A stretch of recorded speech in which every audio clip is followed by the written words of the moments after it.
সাম্প্রতিক সময়ে ভারত পাকিস্তান এক রক্তক্ষয়ী সংঘাতে জড়িয়ে পড়েছিল।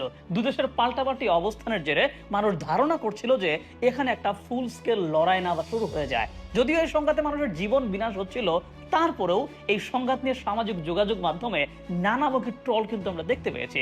মানুষ খুব উৎসাহ উদ্দীপনা নিয়ে এই সংঘাত নিয়ে আলোচনাও করেছে। করবেই বা না কেন? সাধারণত ভারত পাকিস্তান ক্রিকেট ম্যাচ হলেই যে আলোচনাটা হয়, আর এটা তো আসল লড়াই, আলোচনা তো হবেই, তাই না? তবে গুরুত্বপূর্ণ বিষয় হচ্ছে এইবারের লড়াইয়ে ভারতের সামরিক বাহিনী যতটা না অ্যাক্টিভ রোল প্লে করেছে, তার চেয়ে বেশি রোল প্লে করেছে ভারতের মিডিয়া। সংঘাত সম্পর্কিত নানান ভুল তথ্য, মিথ্যা খবর এবং এআই জেনারেটেড ভিডিও ভারতীয় মিডিয়া ছড়ানো হয়েছে, যেই ব্যাপারগুলোর বিপক্ষে খুদ ভারতীয় বিভিন্ন ইউটিউবারই কিন্তু কথা বলেছে। মূলত এসবের মাধ্যমে মানুষকে ভুলিয়ে রাখা হয়েছিল যে আসলে ময়দানের পরিস্থিতিটা কি।